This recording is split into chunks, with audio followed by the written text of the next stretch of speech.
I guess we could hum the Indiana Jones theme song. Right. Kazoo. How are you, Charles? Get the kazoo orchestra. We could have a kazoo. You know, people wanted us to go to Washington, D.C. today, but I think there's very good coverage right now on the highwire.com. Del Bigtree is an Emmy Award-winning TV producer. So they've got a multi-camera live switch thing there that's got great coverage if people want to check that out. I think they're doing an excellent thing in Washington, D.C. There were a lot of people on stage there who themselves had taken the vaccine and were describing their experience. I'm concerned that if I say what happened to them, YouTube might throw us off, but these are people who are there. Yeah, I think that ship has sailed a little bit because, now, for example, I've noticed stuff that I was nervous about saying on Twitter or on this broadcast or anywhere else. I'm now seeing all across established media. I mean, it's for example, Chuck Todd, who really is a toad. I mean, he's one of these guys who, I'm really one of the world's experts in Parcheesi, and that makes me cool. No, it doesn't. The fact that what is Parcheesi again? It's a board game. My grandfather used to love it. Sounds like food. Yeah, it could be Mac and Parcheesi. But anyway, but Hunter Biden would smoke it. Oh, of course. Smoking Parcheesi. Like, this inflation is killing me, man. This Kraft macaroni and cheese is much more expensive. I don't get the same buzz anymore. Maybe I'll have to smoke an onion. But anyway, stuff that you really just could not even say around the time of the election. I mean, you couldn't look at any of Biden's history, his papers. You actually just couldn't see. They spiked the Hunter Biden story. Joe Biden's a unifier. Joe Biden's a moderate. Joe Biden's fantastic. This morning, apparently, and I don't watch Chuck Todd. I stopped watching him a long time ago. But reports are that he basically said that Joe Biden is incompetent, ineffective, and disliked. All true. Right, but this is on Meet the Depressed. I mean, this is a serious right. Incompetent, ineffective, and disliked. Yeah. Ooh. And a lame duck. Others are saying already he's a lame duck. Well, I think he's a lame fuck. But I mean, he's not technically a lame duck. He could be reelected. No. He's a lame duck because the midterm. I mean, barring something unusual, aliens landing or. Which could happen. Monkeys being released from a truck. Where are those? I think they caught them. It was interesting because there was a lot of news about this. Were they near Scranton? Yeah, well, it was PA, right, where it happened. I'm saying, near Scranton. So maybe they were going to visit Joe. I don't know. But this was one of the best pieces of advice I've seen in a long time. This is right up there with don't get off the moving train. They were advising people not to approach the monkeys if they saw them in the wild. I think this is generally good advice, but I believe they've captured all these monkeys. I mean, would they tell us if they didn't, Charles? Well, I've got a better question for you, Jason, I think. Yeah. It's 100 animals, wow. You're the editor of the Guardian, right? And you've got this title and subtitle. Why do you put in a word here describing the monkey that rhymes with a certain sort of sex? I mean, it's like not to approach the cynomolgus monkey. I mean, who knows what that is? Cynomolgus monkey. Oh, well, if I see any of those, I won't approach it. Any other monkey, though, I might just pet it. Now, Charles, I did, in honor of these released monkeys, I re-released Planet of the Dopes. Right. So people who are subscribed to the Sunday with Charles YouTube channel can go back and enjoy Planet of the Dopes. If people aren't subscribed, this is a great way to keep Crowdsource the Truth resilient and stay up on Sunday with Charles broadcasts. I have the simulcast going on here right now. Thank you to the 68 people watching us on there. But Charles, I know you have a lot of important material prepared for us today. Where would you like to begin? Well, let's begin with my Twitter feed. Yeah. It's one of those days. The Twitter feed. Yeah, if we go down. It's a whole other webpage. That's right. We go down here.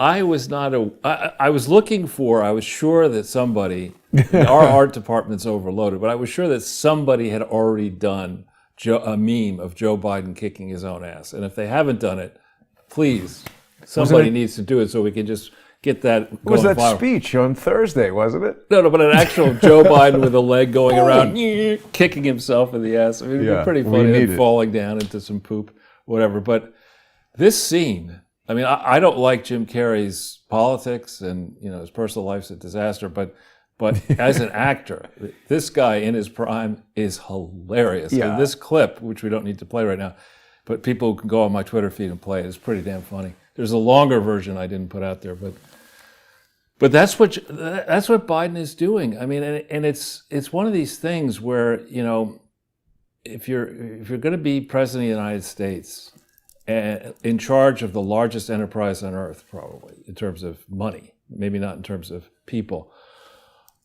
you should realize before you. I mean, it's not like people took him aside and, Joe, you have to do this against your will. I know you don't want to do this, and Joe would say, well, I really don't want to do this. But the guy's been trying to be president of the United States for his whole life. There he is. Joe Well, Biden. this is a different monkey. This one has a bespoke shearling jacket, and he was arrested at IKEA. Do you remember this monkey? I'm not like really on top of the monkey situation. I'm on the monkey news, Charles. This young monkey visited IKEA with his owner and got irritated waiting in the car. And he was able to unlock the door and enter the IKEA, where he became an instant social media star. But it's actually a very sad story. This monkey got arrested. I think this was in Canada, and they stuck him in monkey jail and wouldn't give him back to the lady, even though she was going to move somewhere where monkeys were allowed. It was sad. The woman posted videos. She was brushing this monkey's teeth. It was like her little kid. Well, how do you know this item here identifies as a monkey? I mean, it could be a houseplant for all we know. Yes, exactly. Locked in a monkey costume. And I don't think he's been subjected to experiments. I hope not. He's a fine little monkey. But That's right. Fauci hasn't gotten hold of him yet. yeah, But sorry. it's all right. That's my uncanny ability to distract. Yeah, what was I talking about? I'll never remember. But anyway. Jim Carrey kicking his own ass. Well, Biden kicking his own ass. So here he is as president of the United States. I mean, I used to hold high government officials in great esteem and regard under a theory that in a country with 335 million people, only the cream is going to rise to the top. And I think that the cream, you go over there, we're going to just put all the shit in the toilet bowl and don't flush it. And the thing that stinks the longest, that's going to be the president of the United States. Biden. I mean, to his performance, and really at this stage, it's the media, it's academia, it's the people who've been giving cover to this moron, to allow the guy to stand up there, because I don't know how In the Temple of Dumb. in the Temple of Dumb, but I mean during the summer, to say, I'm going to keep a campaign promise, I'm going to show that America is really good at getting defeated. So I am going to destroy myself in Afghanistan. I'm going to leave behind $85 billion worth of stuff. And we throw these numbers around. $85 billion is a seriously high pile of Benjamins. It's not, that's not, I mean, we throw, what's her name? AOC wants to spend $93 trillion. What could you fix with $85 billion, Charles? Could they build, how many apartment buildings for homeless people? How many repaired bridges? How many? It just cost me $98.50 in tolls to drive from here to Detroit. How many times could they allow people to do that for free for $85 billion? Almost a billion. Times you could go to Detroit. I prefer for that to cost like $9. Right.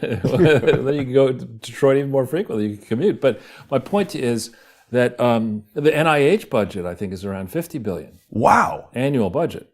Holy crap. And according to something I was watching, I didn't see the actual numbers, but actually it was Jim Jordan getting testimony from somebody under oath, so maybe it is true. So to go and behave in Afghanistan as crazily as he has, and it's not like the guy came up through life as a potter. You're making pots. No, making pots, or I don't know, selling wieners from a cart. This is a guy whose entire adult life has been in the Senate, pretending that he knows something about the Senate, and actually being chairman of the foreign policy, whatever it is, Foreign Relations Committee of the Senate for a time, and I think also the Judiciary Committee. So here's a Joe Ron barely with a law degree, barely with undergraduate degrees, put in charge of the Judiciary Committee, which is a serious position. I mean, that's the person, the chair of the Judiciary Committee, does have a tremendous amount to say about any judge, Federal judges, right? right? Any Supreme Court, any major piece of legislation. This is Frank Church and Joe Biden at the Church Committee hearings. I just Are realized. they getting ready to kiss, or what is this? Well, I mean, he was like his right-hand man. He wasn't just in it. Well, I mean, knowing Biden, they probably were getting ready to kiss. I think Frank Church was an honorable guy. I want to learn more about him, but I've since discovering just a week ago that, I mean, this was hidden in plain sight. Joe Biden was in there. You're right, he's looking at him in a very weird way. That is strange. Kind of the way he looks at everybody. But so just staying though on this man, the Afghanistan thing was really bad. There's a story in, I think, Free Republic about a woman in Afghanistan who has no food. She's already sold all of her 8 daughters. Whoa. And one of her kidneys. Oh my God. And they don't know what she doesn't know. I mean, she's obviously probably not the smartest person on the planet, but to leave that country in the state of disarray in which it currently rests, to exit in the way that they exited, pissing off NATO. I mean, we can piss and moan, and we should honor. Is this it? I don't know if it's that one. Might be. One kidney village? Who is doing kidney extraction Fauci's in cousin. Afghanistan? Probably we're doing it. EcoHealth is probably doing it. What's the likelihood of surviving that surgery? What is going on here? I don't want to get too deeply into it, even though I brought it up. But I mean, check a child for signs of malnutrition. Yeah, this is a recent story. This could be the story I saw. I think it is, because it was talking about the one kidney village.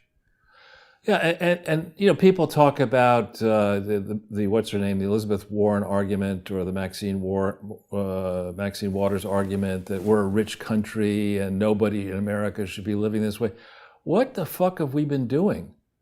Who are the geniuses in our military who said this is, who let the president exit in the way that he exited?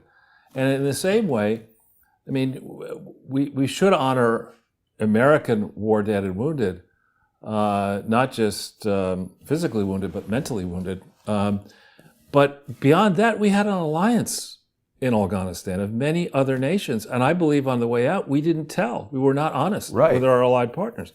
And, this is the kind of behavior that they said Trump was going to do. If you remember, after the election of 2016, it was like, Trump's going to have us a world war in less than a year. That's Biden. Yeah. He basically started it days before the 1-year mark. And to do this again, I mean, the people of Afghanistan have chosen a very different existence than we have in much of this country.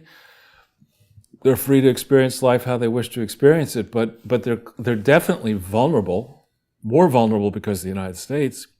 And if you're going to yak and yak and yak about America's role in the world and we need to do this, I mean, this guy is Biden, I would argue, is a war criminal. I mean, what he's doing here. This is just outrageous behavior to our allies. And then now he's saying, you know what? I haven't done enough damage. So maybe this year, in the middle of the Olympics, where China's already saber rattling over Taiwan, what I'll do is I'll, create these imaginary arguments in Ukraine and see if I can't start a world war in Ukraine in the winter, where the Russians and their allies have much more experience and are much closer to the theater than we are. We've got boys and girls heading in that direction eventually, if this does stoke, who are trained in Arizona and they're trained in Florida and they're trained in the American South. I have been above the Arctic Circle in the winter and this time of year. I can tell you, it's fun. Freaking cold. Yeah, and also your natural instincts don't help you. I mean, you go and say, well, I think I better have a cup of tea. No, don't you do that. Your mouth will shatter. Really? The teeth, your teeth. Yeah, exactly. Wow. I mean, holy crap. I mean, it's just the Could you imagine figuring that out the hard way? Good news about the Olympics, though, Charles. China's bringing back the anal swab. So, good. It ought to be safe. And it seems like they're actually giving people, it's a self-test. So wait, I mean, what could go wrong with that? Biden's like, I'll do some of that. I like the arrow. It's like indicating shift the buttock. 18 minutes and we're in there. It's Right? unbelievable what they're bringing back there. But Joe Biden is an absolute disaster, and that's why we wanted to have this image today. But it's gotten to a point though where I think it's now okay to say that he's a disaster. To say and then one has to wonder if it's okay to do that. What do they have planned for us next? I mean, we have. I don't know if you could pull up the picture of the Satan's wife in that $12,000 coat. Oh, but there've been various stories after the speech where Biden did so poorly about Hillary Clinton is.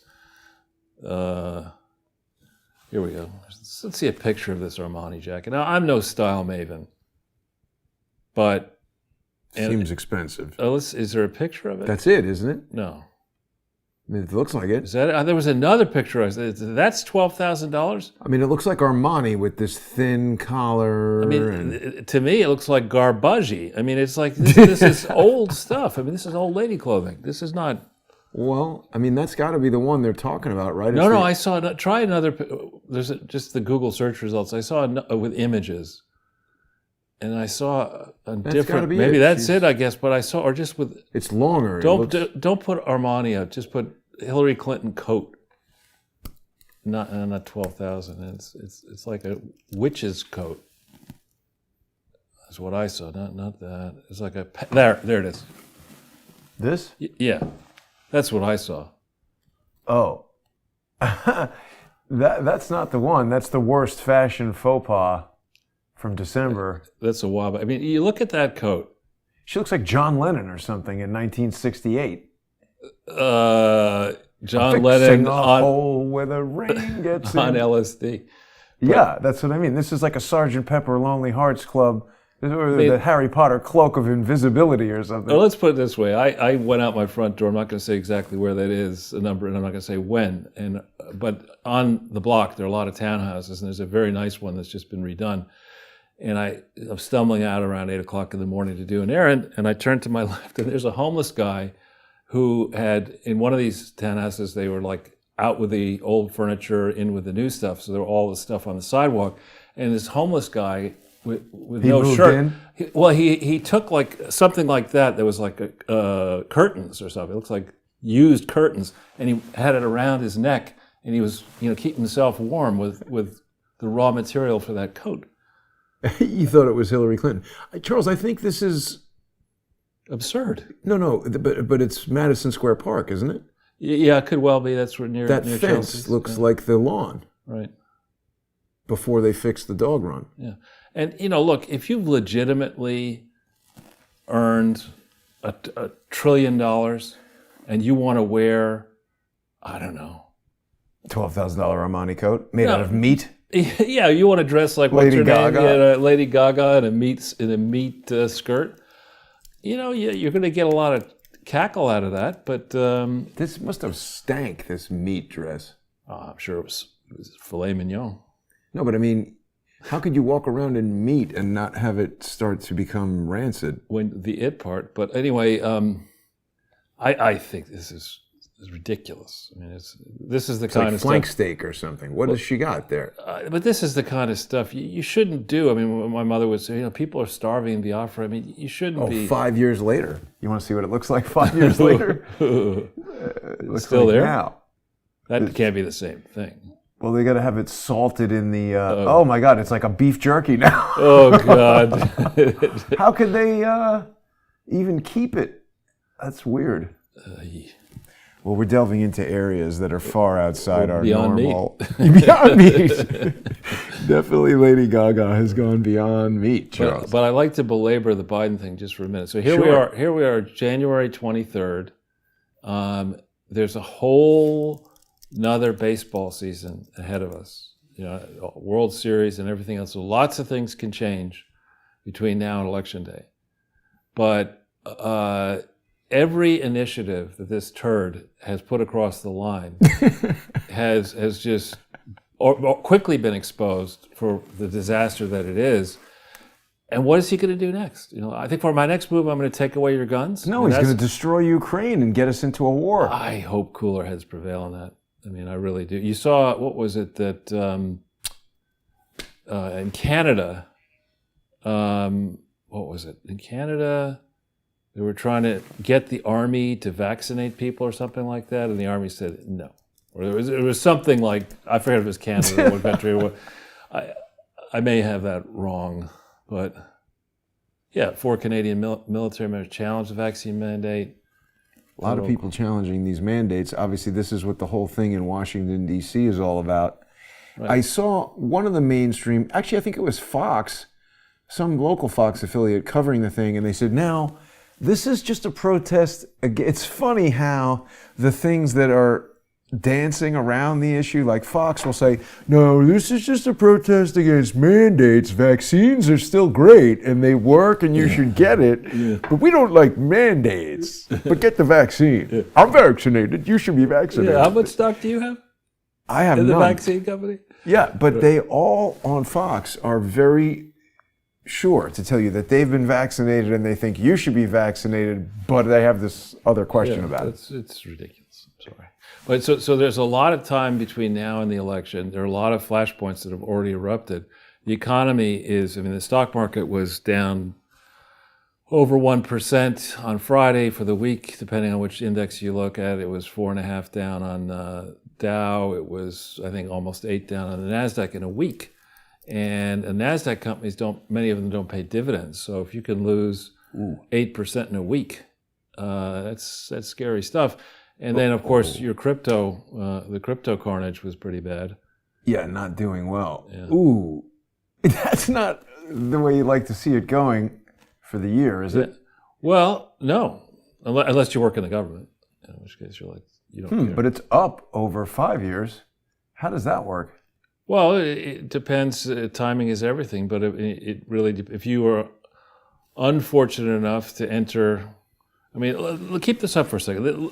If you look here, this is 97, so halfway in between would be 2000. Let's get it to 2001, September 7th, 2001. Yeah, that's close enough. Okay, that's 8,000, right? So we're up at 35,000. So we call it 4.5 times. GE was 40 here. Now it's 12. So that's... Not good. For them, not good. Not good. And then definitely Bitcoin's been getting its butt kicked. It's got its name changed. Well, it's half its all-time high. Well, when you started talking about it back in here, it was down at like 1,000, wasn't it? When I first became interested in it, yes, it was under 1,000, and I didn't have the foresight to purchase a lot of it or receive a lot of it from generous sponsors. I actually did have one Bitcoin at one point, used it to buy plane tickets for me and a big dumb drunk guy. Big waste of money. Thank you to the person who sent it. I later had accused that person of possibly being involved with George, and the person said they weren't, so I apologize for that incorrect accusation. But Bitcoin's in the toilet, Charles. I don't know what to tell you. Right. So, but this is an important week. I think we've got some of the energy. IBM is announcing on Monday. Some of the big cap companies start to announce their results. And it's not so much their historical results that matter as what they say about the future and how they see the present conditions. And big companies are always looking for an excuse to fire people, particularly as high tech makes it possible to replace people with machines or to just engineer them out of the system entirely. But the chatter that we're going to get out of these companies about the unsettled market conditions, about concerns over resurgence of COVID, if that's going to happen, or strategic concerns, they're going to rattle the markets. And the reason for that in part is that we've had, and I'm not a vindictive person, but when Ben Bernanke announced the policy of suppressing interest rates, I said he should go to prison for the rest of his life. Bernanke? Well, because it was a stupid thing to do, and it's put us in this place where you can always say that if I didn't do that, the world would have fallen apart. But how will we know? The answer is we'll never know. Well, it's the same sort of thing as this vaccine is. A good thing you're sick now, because it would have been much worse if you didn't have this. How do you know that? Right. Or with my kids, the house is a mess. Oh, good thing you didn't get here an hour ago. It was a lot worse. We've been cleaning up for an hour. That's always bullshit, by the way. I know. Right? I just started cleaning up 5 minutes ago, and it's slightly less messy than it was. Right, exactly. He's here. Shit, we better start pretending everything that we're under the couch. Exactly. But so you look at this. I mean, when you have a low interest rate policy below inflation, what you're saying to a youngster who would like to have capital 40 years from now, if anybody's thinking like that, is you're saying you have to take excessive risk. On the other hand, if you have, as happened when I started life, if you have high interest rates, really high interest rates, higher than inflation, then you're saying to a youngster, don't take any risk. Just put your money in a savings account. You're going to get your principal back more than interest more than inflation, and you don't have to guess whether GE actually has these products, or guess whether Microsoft shit's going to work, or guess whether this technology is sensible. You just put your money in a savings account. It's insured. What about government bonds? I'm talking about back then, when the safest thing, because they were insured. I mean, you actually got government bonds are not, I don't believe, insured. And it's just very simple. Back then, in 1980, there were a lot of savings banks, all over the place. You just walk in. There's no such thing as an interest-bearing savings account anymore, is there? It's always checking accounts. No, they have interest-bearing savings accounts, but they don't pay much in the way of interest. Nobody gets them. But it's also a mentality thing. So if you say to people who are, some people in the what are they, the fairy tales or whatever, the rabbit who spends all his money, and there's some who saves for the winter or whatever. There are all these old-fashioned, very ancient tales about the people parables exactly, who are cautious and save, and then there are others who are spendthrifts, and it pushes you in the spendthrift camp, the risk-taking camp, where we've been ever since December 31st, 2008. With these suppressed interest rates. So there's the theory that you can only do this for so long, and the sabers have been rattling. Interest rates indeed have gone up, but they remain less than 50% of inflation. Some people in the chat are warning that Bitcoin is a psyop intended to trick us into one world digital currency. And then I saw something that said the Fed was contemplating digital currency. What are your thoughts? Federal Reserve is taking the next step toward the possible launch of a digital dollar. I feel like there's certain things that they tell you, and you need to read between the lines. Like when they say, hey, it's been 20 years and we couldn't properly investigate 9/11, but those 100 monkeys, we caught them all the next day. Amazing. It's like, wait a minute. We know where every one of you is. I don't think that's true. Right. And when they're like, well, possibly taking the next step, it's like, by the way, this will be out next month and you're going to get screwed by it. Yeah, I mean, what I see going back over the period where, I don't know, we talked about the Bush book, but not yet. We haven't talked about. Well, let's put that Bush. It's a good segue up, actually. Before we started, we were talking about, Jason and I were talking about a world destroyed. Yeah, the scam that has really been my adult life. In existence is these people, George Bush, Brent Scowcroft, and interestingly, I forget if Bush was on the board of Purelator, which the Brady family had a big, like a third of the company, but Scowcroft definitely was on the board of it, and Brady was very close to both these people. But this master plan to have the Soviet Empire collapse, then to have Germany unified, so we don't have the East German threat. And then to Tiananmen Square, I don't think the plan went well. I mean, I think it had the U.S. Haig went there for some reason. But had the U.S. said to the commies, listen, you're not going to go send a whole bunch of tanks in and crush these students. Maybe I would say Tiananmen Square is... Charles, this is from the archives of Fortune magazine about some of your old school homies. Yeah, this is... But it mentions Bush in here somewhere. Yeah, he's on the board. Here it is. None other than George H.W. Bush. Yeah, H.W. was going to come work at Dillon Reed. Boy. Well, there's no way that was a CIA. I dodged that bullet. Anyway, I sold Purelator Filter Company in 86 or 7. But when E.F. Hutton talks, everybody except you listens. Remember those commercials? What happened? They're out of business. I guess not that many people were listening. Yeah, I don't remember this. Well, actually, this I do remember. Yeah, actually, I had to work in '84. I think, yeah. Here we have Purolator prospered during the '70s, but as Federal Express emerged, the company embarked on a kamikaze attack to regain market share. I had to work with the idiots. Start right there. It acquired a bank-breaking flotilla of cargo jets. They hired this guy. His name was Bill Waltrip. W-A-L. Waltrip? Yeah, his brother's the race car driver? Yeah, exactly. And at the time they hired him, I don't know if we pull this up, if it'll show up anywhere, it said, Bill Waltrip, who holds the distinction of being the only CEO in the Fortune 500 without a college degree. Oh, man. But how can you have a flotilla of planes? I thought it's boats. Well, that was part of the problem, Jason. No, what happened was Purolator was primarily... What? Well, I don't know. It's bringing up weird stories. Was he involved in an armed robbery? I don't think he... There were a lot of armed robberies involving Purolator trucks. It's Bill Waltrip of Fairfield. It's not the same guy. Yeah, no. No, he actually, his home was he bought or got a deal to have some. Anyway, I had the task, it fell to me, Pure O later, P-U-O, yeah. I had the task of working on a number of projects where Nick Brady was chairman of Dillon Reed and Nick Brady was chairman of Purolator. William Waltrip. Yeah. And I mean, the guy was a disaster.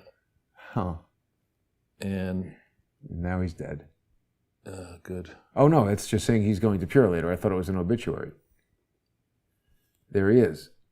There's a Pan Am beforehand. Nothing suspicious about that. All these things are CIA companies. And I'm afraid Purolator probably was too, if all these guys are hanging around it. Yeah.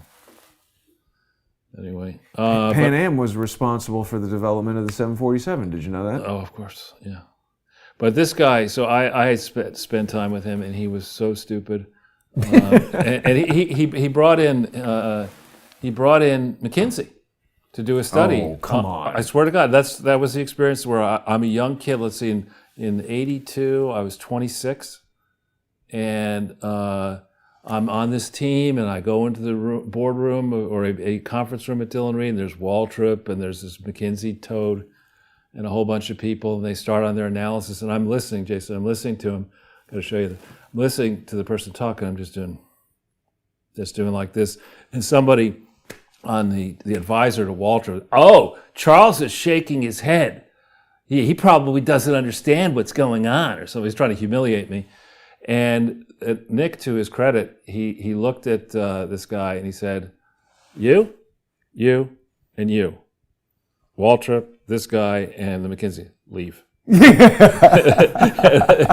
Go outside. Now, Charles, why are you shaking your head? And I said, da-da-da-da-da-da. And, wow. And that's funny. And Waltrip was ultimately fired. Huh. Well, I mean, Bausch and Lomb, which is interesting. Bigger Brothers Inc. What the hell is that? Pretty amazing that he was president. Pan Am. Yeah. That's a big, important company. Romney for president. Yeah. Is the dude still alive? That's what I'm trying to figure out. I don't even know what this NNDB is. Born, ? It doesn't seem to be very He was definitely born. He was born. We have confirmation of that. Let's just see, maybe Wikipedia knows this guy.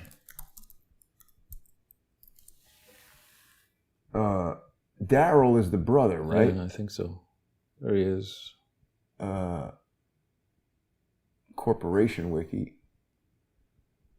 We gotta seem to pay for that.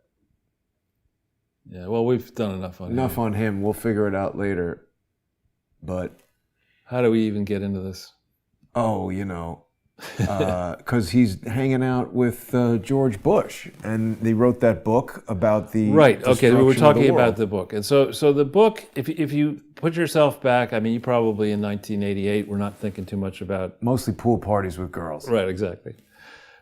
So, but those who had, I was just starting out in life then, and actually I was a managing director at Delaware then, but looking forward, we watched, and I couldn't believe when I liked Reagan when he gave the tear down the wall speech, and then they basically did, and then the Soviet Union fell apart. I'm like, this is fucking great.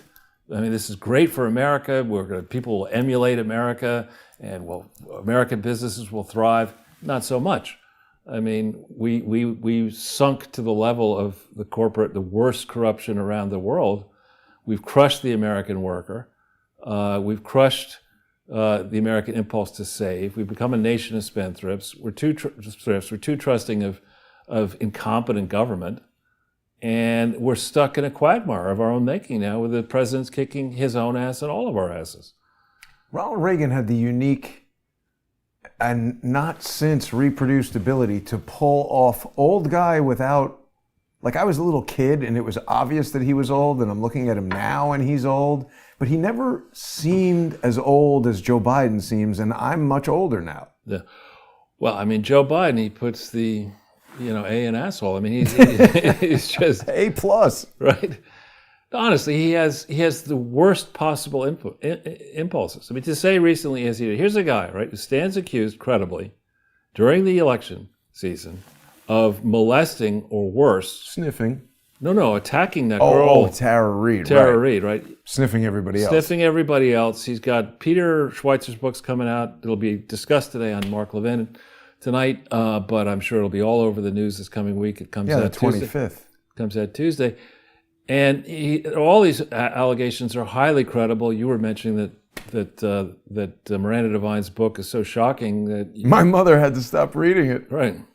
And so here's a guy who let's just say he's handsy, and people are wondering, is Kamala Harris going to be on the ticket? And he says a couple days ago, he said, "I love you, Monica." I mean, Kamala.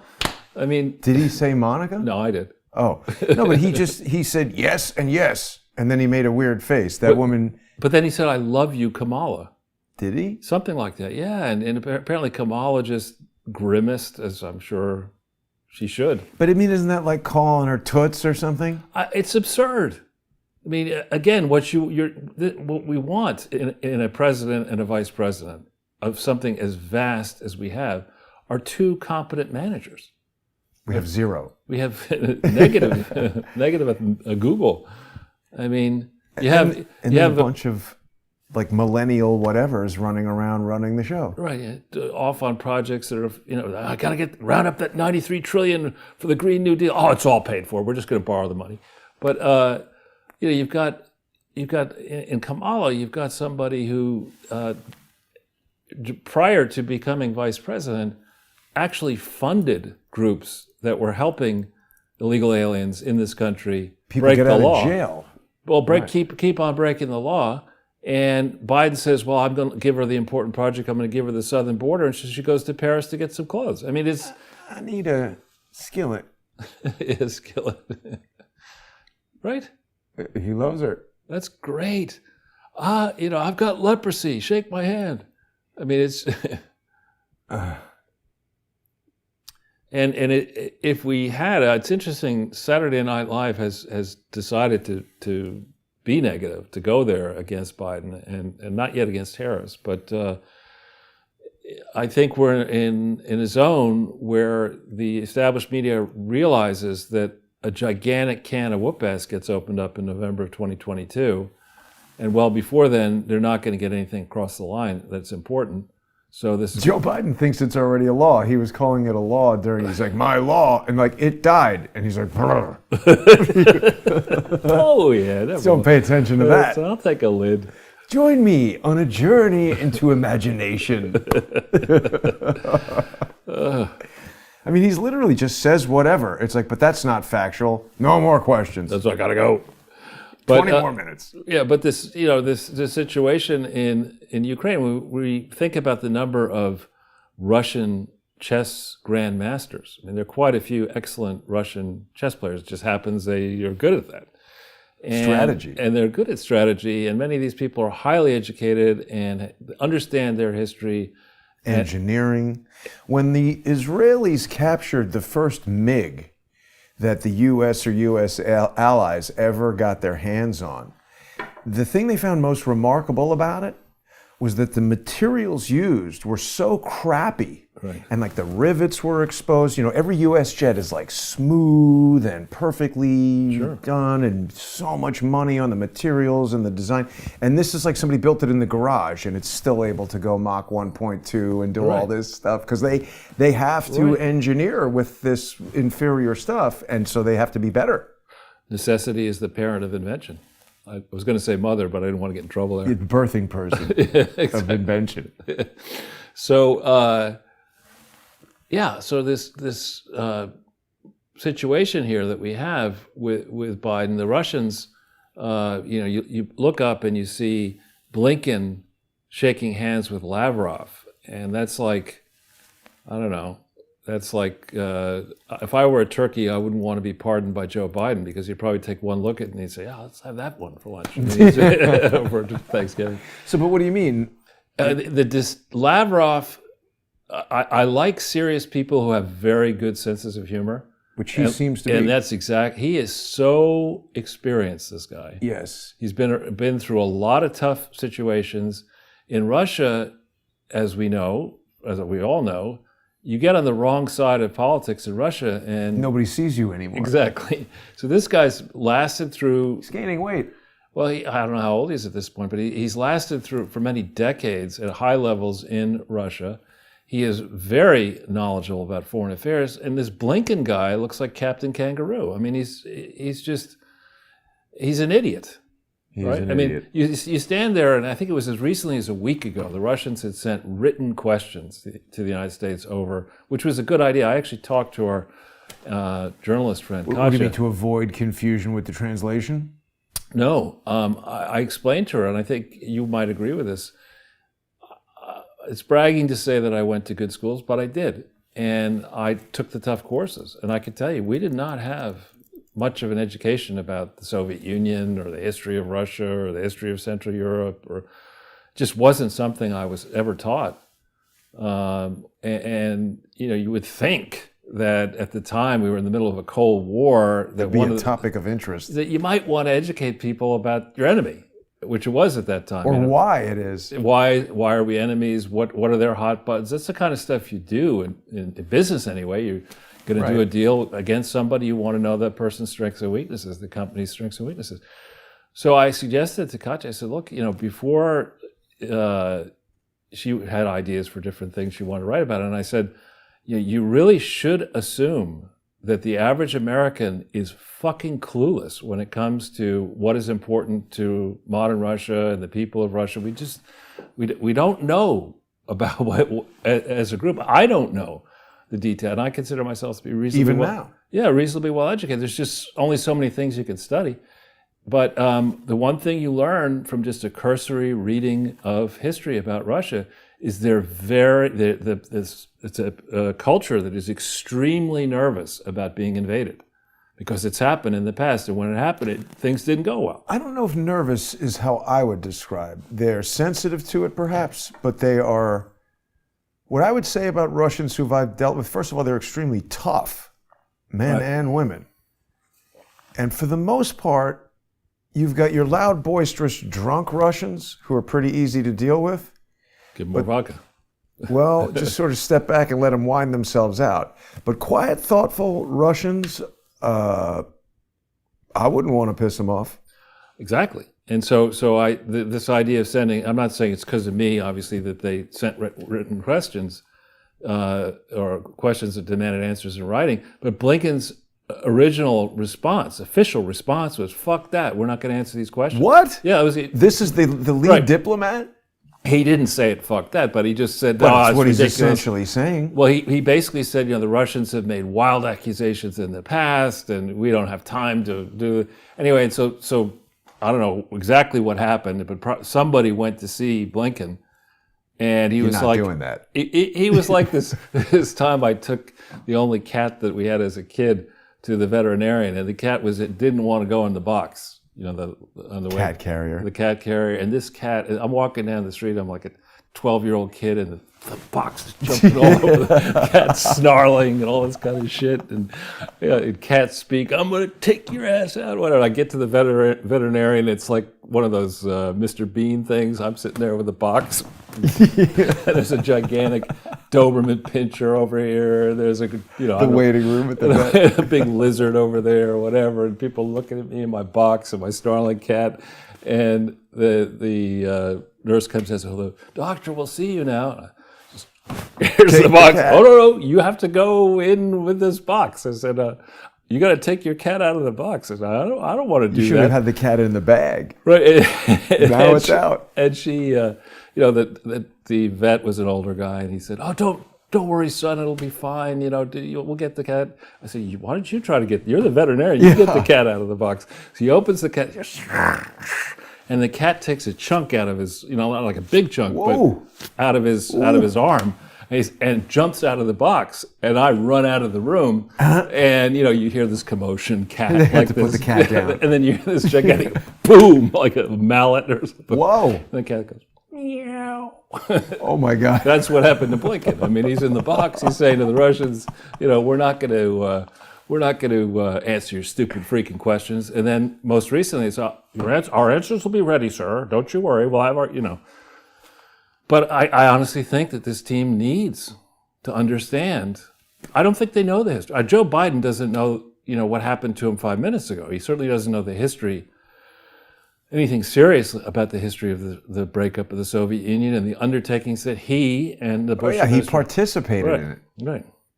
But he doesn't remember any of that shit because he's too I busy. had nothing to do with that. What kind of ice cream should I have today? Yeah. Chocolate chip. Wasn't that what he said? Something like that. I think yeah. So, anyway, the situation in this right now in the Soviet Union, former Soviet Union, and Blinken et al. Trying to protect this country. I mean, I think people should be very cautious because things could go rapidly and badly. I think that's what they want to do. Biden has been screwing around all this stuff in Ukraine. It fits in with this whole, Russia hacked the election, Russia did everything. They're trying to villainize Russia so that people in the United States think, Russia's going to attack Ukraine. I don't even know what Ukraine is or where it is or who's there or what it's all about, but attack it. I mean, they're getting ready to go to war. And really, I mean, it'd be one thing if we were sitting here in 1989 when we didn't have as much debt as we have today. When I say we, I mean banks hadn't borrowed as much, corporations hadn't borrowed as much, governments hadn't borrowed as much, individuals hadn't borrowed as much. Our government was really small, actually, relative to consumption. Reagan was into laissez-faire, right? Well, he'd slimmed the government down, and we were going to enjoy the benefit of the peace dividend with the Soviet Union, blown apart. We wouldn't have to spend the same level, right? And that was a time to be optimistic. Today, we've got former bartenders running around wanting to spend $93 trillion on this project, and who knows the crew of knuckleheads that'll be coming in 2023 from the Democrats in some portions of this country will be further to the left than AOC. Indeed, she's already being attacked from the left in her own district. Yeah, not left enough. Yeah. So, as I say, this is a moment to be very, very cautious. And then, if we're going to talk about caution, let's go to the Attorney General James press release that's over there. Yeah. Now it's old though, isn't it? Well, not that old. November 7th, 2019. So this, I really don't know a great deal about Letitia James, and perhaps she's as corrupt as the rest of them. But she has built a global case against the Trumps, in part off having to wind up this foundation. And this is in connection, I think, with the 15-16 campaign.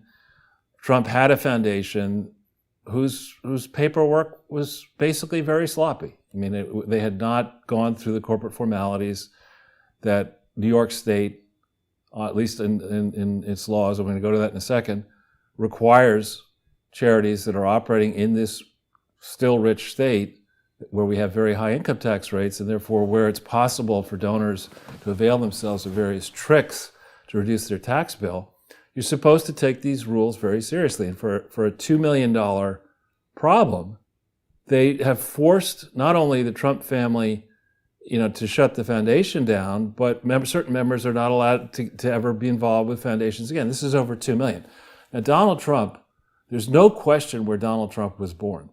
There's no question. Queens. Yeah, he's a New Yorker. Right? Yeah, he's not a carpetbagger with a carpetbagger coat, the crazy carpetbagger coat. This is a man whose family has, and you may disagree with him and his politics, but it's undeniable that his family has invested a tremendous amount of money over time, not only in the capital projects that operate in New York State, but in various other projects. So his workers have made money, they've paid taxes, he's paid a lot of taxes, and they have basically tortured this man over the foundation and ignored the Clinton Foundation. Right. They have, now what they're taking it a step further, and they're saying, what is it, was it the Lavrent Beria guy, or who was the one who said, give me the man and I'll show you the crime? Or I don't remember who said that. Beria, I think. I think it was J. Edgar Hoover, wasn't it? No, I think it was Beria. But maybe Hoover said it too, who knows? But now they're going... Show me the man and I'll show you the crime was Beria's infamous boast. Right, yeah. Who is he? He's a KGB guy. Oh, until Stalin's death. Right. And so to have this person think it's okay to first of all, before there's an indictment of Trump and his people, to start leaking, we may have found serious problems with the Trump family. We may have found problems with Donald Trump. Yeah, that's not what the Attorney General is supposed to do. That's total bullshit. I mean, and people actually on the left, the progressives, need to understand that right now, what is going on here is that Tonga tsunami is nothing compared to the revulsion that people across this country are now seeing against unelected bureaucrats who have totally fucked up a lot of different things, whether it's Afghanistan, the reaction to the China virus, whatever, the crap that is being sold as truth in our schools. All this stuff is coming home to roost at the same time. And people are hearing from a lot of different directions, Fauci's corrupt, and here's Robert Kennedy Jr. saying that. And this guy, Kennedy Jr., is about as far away from me politically as you could possibly be. And yet I would agree with him on that. I think he's a hero, frankly, for what he's doing. I wouldn't agree necessarily with everything he's saying precisely, but I mean, he's to stand up with his name and history and fight the fight and take the slings and arrows the way he's taken them. It says to me that conservatives and people like him are probably going to come together, not just in 2022, but from today forward for a while, trying to fix all this stuff. And the people who have been, like the Clintons, illegally profiting from these dirty charities. Now, that doesn't seem that I think big. It's over, though, because I was looking at it before and there was more people there. Also, that's the other end of the pool. So Robert F. Kennedy was standing on the Lincoln side of it. Okay. Well, it's good that you have this up. I wonder can you bring up the footage that you did of January 6th? In that Zero Hedge piece? Yeah, let me get that. Because, one of the things, when you're there as an eyewitness, particularly when you and I are on air talking about stuff, it's tough to process what you're talking about and then what you're seeing at the same time, because you're trying to make sure, at least my experience is, you're trying to make sure that you speak in English and somewhat sense, with somewhat some grain of sense, but then you go back and you look, and in this case, your footage is almost 5 hours long. It's a lot of footage. Yeah. And I'm not sure we saw Epps. We may have. That's 4 hours and 57 minutes. But right around here, I think, is where Epps was. Is that him, for example, right there? No. No, you sure? That's definitely not him. The red hat? Where? Not there. No, you right before you got to this. Well, what I would encourage people to do, because I don't particularly remember seeing him that day. We did see a ton of people, but people could go to the Sunday with Charles YouTube channel. If you're not yet subscribed to that, I recommend that you do. I reposted this video on July 28th, 2021. And when I repost videos, I generally try to include this little message that tells people when it was originally broadcast so they can tell the difference between videos that I'm reposting due to channel destruction versus a new video. But people could watch this and look for Ray Epps. Has this, down here, I see we have 116 up and no down. Is this, if you take out the... somehow this is not using the blocker? Bring back the dislike thing.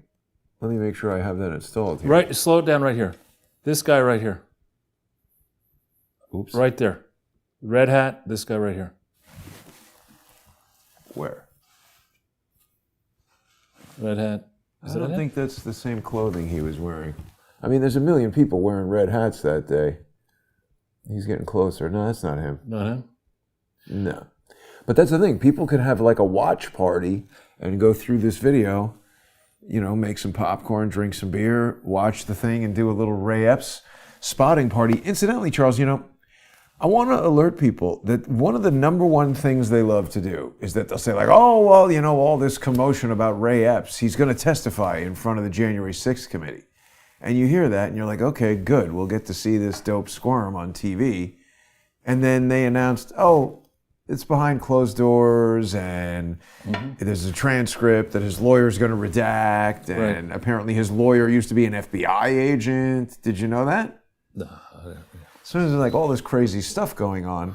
But when you put this up at first... Oh, there, now, 4 down. 4 down. But still, that's a nice relationship. I mean... Yeah. And I'm surprised it's only 1,300 or 33. Well, but that's, no, 33 comments out of... No, but also 1,334 views. I understand. But according to YouTube, this should have, you know, 5 or 6 comments, and it's got 33. Right. So, I mean, is somebody messing with us? Right, but I think to go... I may even do this perhaps later in the week, go back and watch the whole thing just to see what we broadcast. But... and I know there's a documentary coming out by some famous guy on Netflix? On January 6th. Is it on Netflix? Because that's going to be... Yes. Yeah. Well, that's propaganda, of course, and they'll talk about, you know, they just won't let go of their stupid excuses, whether it's, you know, somebody created a bomb hoax somewhere. You know, once they have their idea, they're going to hammer it home for as long as it takes. But that footage that you shot... should show, it shows people another slice of life. It shows them we were not simply near the Capitol. We were all over the place, and we meandered, we Stark zigged. contrast from the people we spoke to the maniacs who climbed the walls and went inside there. Right, and there is quite a lot of continuous video coverage of the period in which people breached the Capitol. I think we were on the other side of the building from... So, but we saw, you and I noticed and comment about these very fit people who were scaling. It's a tough feat. I mean, from memory, the it was at least 10 feet or more between landings of the scaffolding. So it was dangerous as hell. Very dangerous, and not smart to be encouraging people to stampede in there. And it sure seemed to me as if it was a coordinated effort. Also recently, we've had footage come out of Ashley Babbitt, the person who I would argue was murdered, imploring people not to enter. And you know, we had a real fair effort to understand what happened on January 6th, we would get to the bottom of what was she doing there? How unusual was it to shoot her with no warning, shoot her dead? And who the hell is this guy who did it? Yeah, no, he did an interview with somebody, but you know, anytime it takes that long to do it's like somebody calling you, you know, 8 months later to apologize for something. It's like, okay, whatever, it doesn't matter now. Right. You could see, I mean, you could tell sort of how cold it was that day. It was really freaking cold. Yeah, you look at these look at the difference between, you know, to climb up that thing is no mean feat. This guy was one of the guy over here, the Technicolor. This is material that if people who are watching this now, you're right, Charles. I haven't really gone through this thing, maybe ever. And we should, maybe you and I should do that. There's going to be a lot of material here for people to look at, and a lot of things that people will recognize now. I mean, looking at it in retrospect. But yeah, we went up there before anything crazy happened, and that was because people had ripped down the fence that said, don't even go over there. No. So there were people who seemed to have the plan of luring people in. And remember, we saw these other people who came over and were messing with these fence posts, and I yelled at them and they argued with me in a very, everybody's kids who we met at these things who were pro-Trump, they're respecting their parents and they're being polite, and these punks ripping out the fence posts. Look at this guy, for example. With the mask? Yeah. What's he doing? There were a bunch of people who were... Don't seem too Trumpy. Yeah. And then there were people who were full, red hat Trump regalia. It's interesting, Charles. It really is. It really is.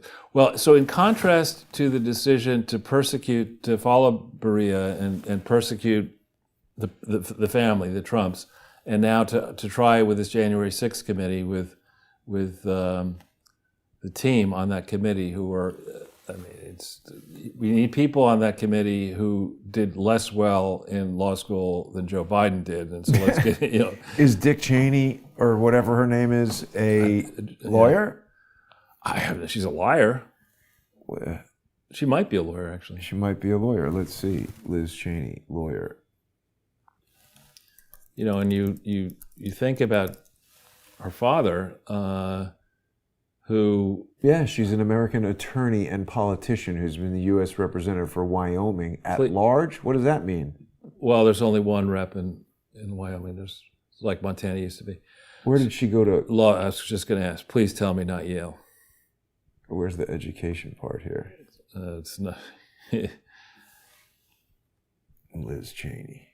Chair of the House. How could she be chair of the conference? 5 kids? I thought she was a lesbian. That's her sister. Oh. University of Chicago, JD. Perfect. What year did she get out of Chicago? Where do you see that? Over there, education. But that'll just get. But where does it say early career, early life and education? Let's see. White and Case. Swamp Law. 1996. 1996. I'm pretty sure Michelle Obama would have still been there. Yeah.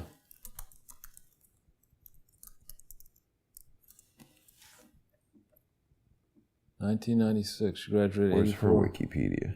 She was a cheerleader. I can't believe that. Definitely not the top of the pyramid. We need some husky girls for the bottom. So.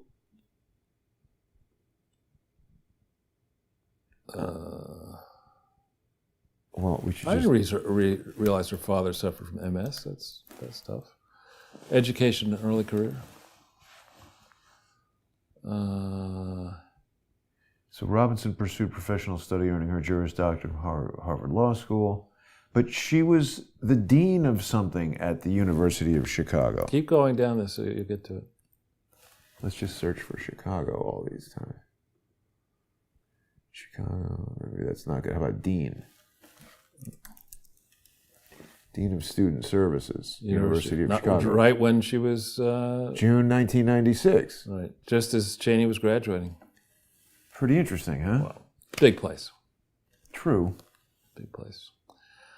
So, in contrast to the program to persecute any enemy of the Clintons and the swamp, we can look at the case of the Clinton Foundation again until they actually do something about it. And let's remind people of a few interesting things. So let's punch in, Jason, here, if you would, 31, then 158. It should come right, yeah. And then let's look at the certificate of incorporation here, which now I have in my possession information from New York State that is not on this website. This right here? Yeah, in that place, yeah. So to tell folks, this is not everything that's there. Now, if you look at this carefully, this is a certificate, and you look at this, it's suitable for framing. If you send this code in, you're going to get my slippers too, and some Giza sheets or whatever. But you look at this, and it's the 13th day of June, 2005. Ignatz, Charlie Daniels, the Secretary of State, is saying that this is an official copy of the amendment to the Articles of Incorporation. So you go to this next page and just stay at the top there, the very top there. And I am going to suggest that it is possible to manipulate that thing at the very top there, either by What thing? this certified Arkansas, copy? when it was filed, document number, and all that. That it seems to me that even back in 2005, I would know how to do this, which would be you would take another document that had that stuff on Just there, photocopy it. and you would put them together, and you photocopy it maybe a few different times, and you should be able to make it seem as if it's one document. If you knew me then, I could help you do it perfectly. Right, exactly. So even then, by the way. I'm sure. Yeah. Then you look more carefully. Let's look at the April 25th, 2005. Back to the index? No, right here. Oh. So you see the handwriting there, April 25th, yeah. 2005. Okay. Right. And it's saying here, by its presiding director or officer, the William J. Clinton Presidential Foundation is certifying that this amendment to the Articles of Incorporation happened on April 25th, 2005. So the process is that you would come together as a board, and it's only the board that can make the amendment. In this case, it's a board of trustees, and the board would take that action and direct somebody to then file the certificate with the Secretary of State. And generally, you're busy and you can't get it all done at the same time, so there can be a lag. So they take the action in theory on April 25th, 2005, and they file it on April 28th, 2005 at 2:20 p.m., in theory. Now, just something to notice about this document, Charles. It's had OCR run on it. How can you tell that? Because I can select this as text and I could paste it into something else. And okay, existing, I just copied, and now look, paste it into a text field, you get existing and the U from under. So it's not just a scan, it's a scan that optical character recognition has been run on. I don't know what that means. Well, what does that mean? That may be, see that thing flying above the SAS? Well, it certainly is. I mean, if we were going to do a deep forensic examination of this document, we'd pay some attention to that. But the fact that it has been optical character recognition is interesting. Right. But okay, that's very good. Something to notice about other documents. Well, let's. I'm not done with this though. So we're going to keep this up here, and it says we're going to change Article 1 of the Articles to say the name of the organization shall be the William J. Clinton Foundation. Now, we've done many broadcasts in the past where we've shown that this change destroys the Articles of Incorporation, because in other places in the document, it still refers to as the William J. Clinton Presidential Foundation. Aha. Right, and So because this is the certified thing. Well, this is just what they should have done is they should have, and good practice is always when you amend something, is you put something like this in that shows the amendment, and then you put the corrected in full copy, the whole document, because if you had done that, you would have figured out that making this change, is not all you need to do. You need to go back into the body of the document and see, is there any other article that now needs to be changed because I've made this change? And I'm not a lawyer, and I'm certainly not good at drafting documents.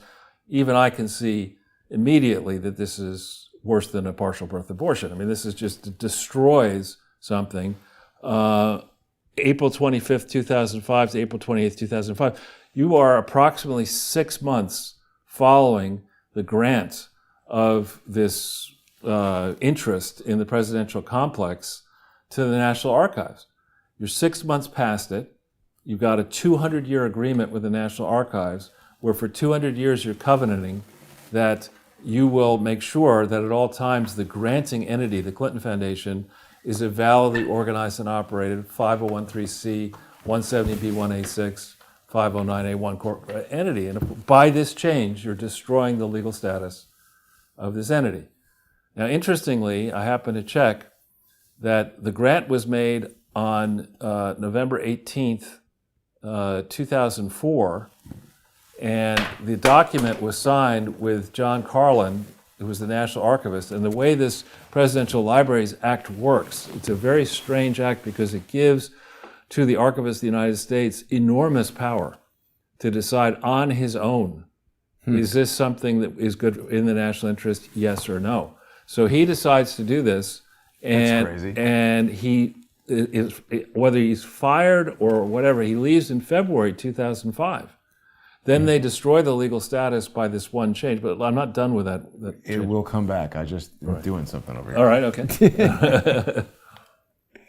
They destroyed the legal status. Right, and yeah, here we go.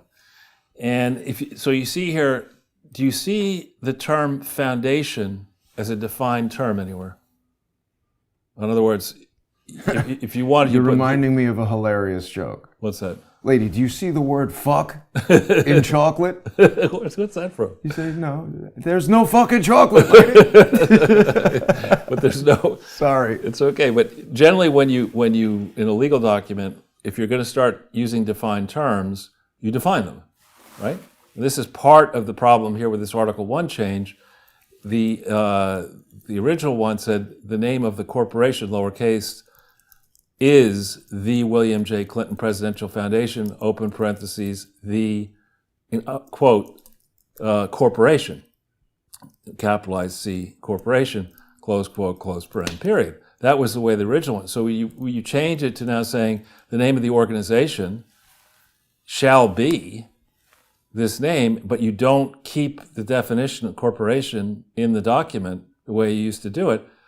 All the times that uppercase C's in the original document, you don't know what you have here. You've never defined uppercase C corporation. So that's a minor change, but there are some major changes they screwed up. Now let's go and look at the second. If you go down this page a little bit, it says, there's more. It says, again, you see, notice the April 25, 2005. Different. No, I'd say it's very similar. Similar, yeah. And there you see Bruce R. Lindsay, presiding director. Okay? Now, to be a presiding director, he would have to, in fact, be a director. Paid the 50. Right? The 50. Yeah. But he's 25 cents. I mean, he's not, he's a 2 cent. Anyway, so if you go to he's a wooden nickel. Yeah, so you go to the next page, and this is again supposed to explain the amendment. And where do you see, it says the foundation has no members. That's good, India has no curry, sorry. I mean, but the foundation has never been defined. But they're using uppercase F. So it's true that the Presidential Foundation, and then in theory this new name, had no members. And it's also true that Article 12 of the Articles of Incorporation says that you can amend the articles in accordance with the bylaws, okay, as adopted not by the foundation, because you don't know, there's no foundations, no term here, no defined term. It says here, a meeting of the Board of Trustees was held on April 25th, 2005, okay? And a quorum of the Board of Trustees was present, and the board voted unanimously to change the name of the foundation, okay? So the guy filing this is Bruce Lindsay, right? So let's look in the nonprofit Explorer now. But before we do, Sure. I want to check one thing. Sure. I want to see if all documents on this website have been run through OCR, or if that is an anomaly just of that document. Maybe it's something that the New York, maybe it does that automatically when you put a PDF on there. That would make sense, because then they could search it. Right. Well, if you go back to that document you were just looking at, the bylaws. So this is, I think, one of the only copies of the bylaws. This is the version that was incorrectly. I mean, here's an example of totally the whole document, but not showing you the changes. And this was changed on November 2nd, 2013, and it totally wrong.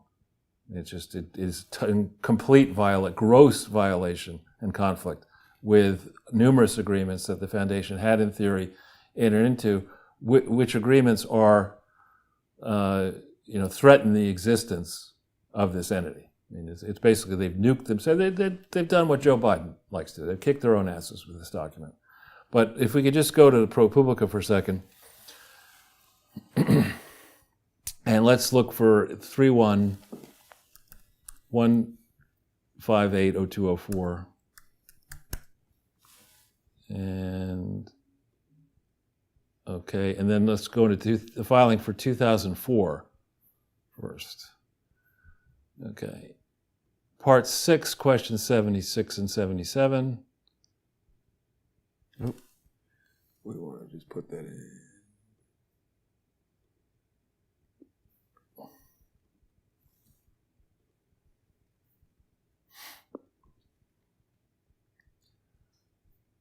What do we want?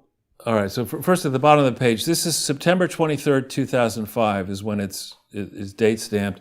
It's received in Ogden, Utah, August 8th, 2005. Is that after April 25th, Jason? If we're talking about 2005. Okay, just checking to make sure. So let's go to part 6. Yep. Just like 5 or 10 pages in. That's probably it, yeah. Yeah, here we go. Were any changes made in the organizing or governing documents but not reported to the IRS? The answer is, Jason? They say no. Okay, so no changes were made. Okay, what happened on April 25th, 2005? They amended it.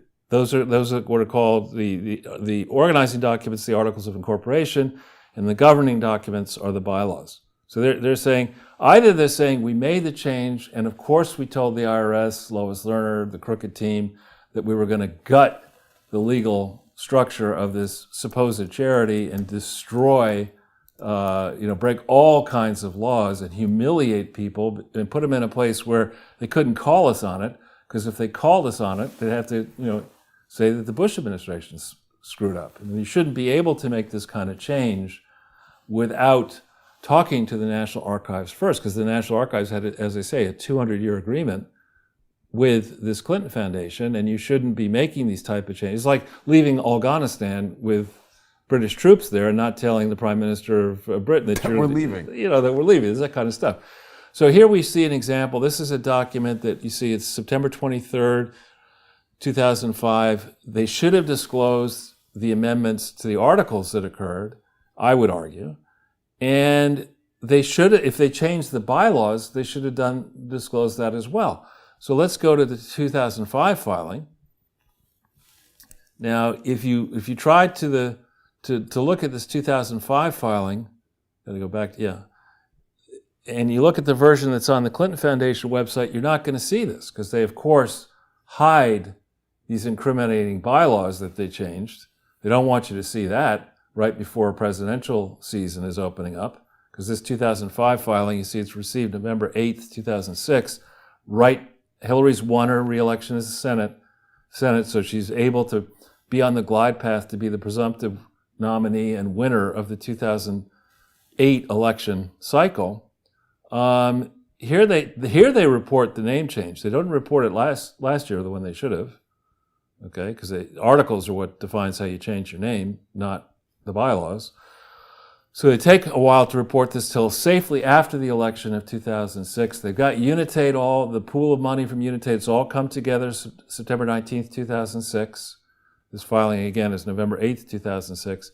Now again, let's go to part 6, question 77. There. Oh yeah, previous page, you're right. Yeah, down here, 77. Were any changes made? Answer, yes. Let's look at statement 17. Where is that? It's going to be down the page quite a bit.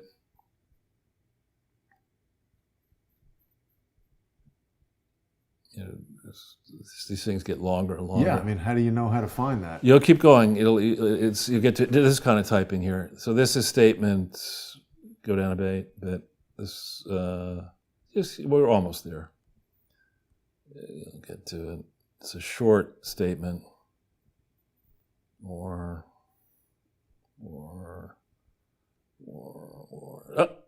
Yeah, after this. Right after this one, sorry. Really making you work here, Jason. No, it's just no problem. I just don't understand how you were able to find this stuff. You have to see. Here we go. The William J. Clinton Presidential Foundation amended and restated the bylaws effective April 25th, 2005. Okay, this is the first time we learned that they've changed the bylaws in 25. This is something I would argue that it should have been reported the previous year. Keep going down the page and you will see these amended bylaws. You know, it's quite a bit down. It's an actual document of the bylaws. You see, you'll keep, if you scroll further down, it's like page 45. There you go. Okay, now look at the title here. Don't go any past the title. What does the title say here? William J. Presidential Foundation. Right, so if you change, this is 2006 when they're filing this document. I thought you changed your name in 2005. Right. So the amended and restated bylaws are for something called the William J. Clinton Presidential Foundation, which do not exist under that name in 2006. And I don't know if we can tell from this whether this text has been doctored or, as you said, the OCR stuff. Well, I don't think that it's been doctored. This one hasn't been OCR'd. Two documents show OCR on the New York site. I would want to check other filings and other people to see if maybe it's just done by New York. So if you go to Article 2... Because that's actually a sensible way to handle these documents. It talks about the policies of the corporation shall be determined and its affairs shall be managed by its board of directors. I will tell you that the articles that are still there say that it's going to be managed by its board of trustees. Right. So if you're going to amend this on the same day you change the name, you're going to want to either correct the articles and change them from directors to trustees, or just put these in sync. And they didn't do that. There are a lot of other changes that are wrong. But let's go to the very end where we see handwritten in the date April 25th of this document. It's like a 15-page document or so. Page 2, so maybe another 13 pages. You'll see that the dumbest CFO it's this one here. The dumbest CFO ever to serve in a major presidential charity. Here we have Andrew M. Kessel, CFO, signing this thing the 25th day of April 2005, supposedly. Now I wonder, is that 25th? It's right. Now if we compare that to the 25th of the other one where I suggested that Where was that? That was in New York State. In the New York State one. I don't know. Was it this? Yeah. Look at how April 25 there. This is a different 5. And then we look down here, April 25. This is a very different 5. Right. And you'll see that, again, without belaboring this point here, the bylaws start talking about different officers than these amended bylaws talk about having a chief executive officer and having a chief financial officer and having, those two titles and some other titles. Under Arkansas law, at a minimum, you can have chief Hawaiian lay production officer, whatever you want, chief, cocaine and cocaine. Dan Lasseter. Yeah, Chief Dan Lasseter. He's the chief of cocaine. Right, you could have that. Prostitution. But unless, you're not a corporation unless you have a chairman, a president, a secretary, and a treasurer under the laws that matter here in Arkansas. So they give these guys new title, and supposedly Bruce Lindsay, according to the first one we did in New York, is the presiding director, meaning he's the chairman, which would be created by these bylaws, which are different than the old bylaws. So the question is, was Bruce Lindsay actually a director and the presiding director on April 25th, 2005? To find one answer to this, we go to the Massachusetts filings. And again, we put in the EIN 311580204, and we go to the annual report that is for 2004,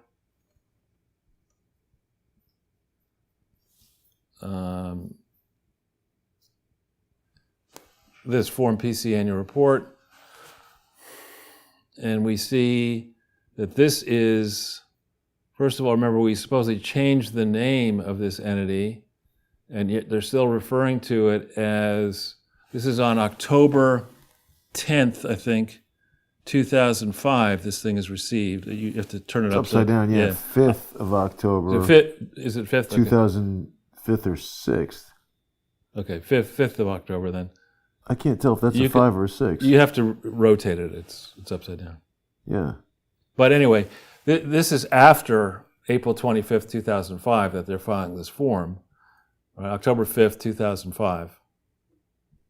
You'll see that they've signed it, as well. I think that might be a 6. No, well, all right. Anyway. Yeah. So let's go a little bit into the form. Actually, stop here. So when did this organization first engage in charitable work in Massachusetts? We're not going to tell you. Not applicable.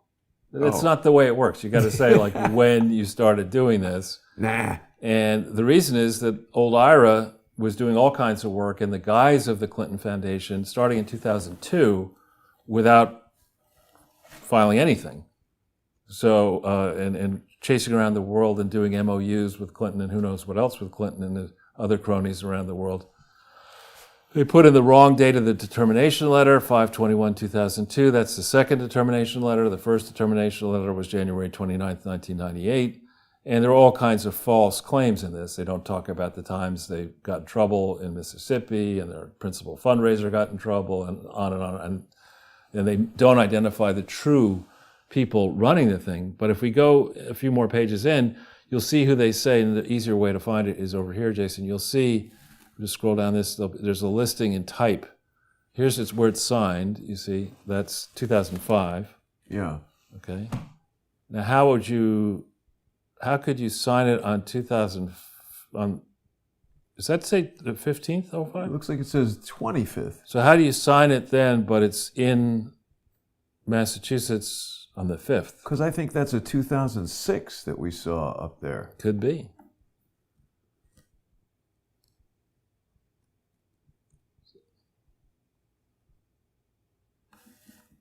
What does this say? 05, 11/14/05. November 14th, 05. That makes more sense. Then, so maybe it is 06 down there.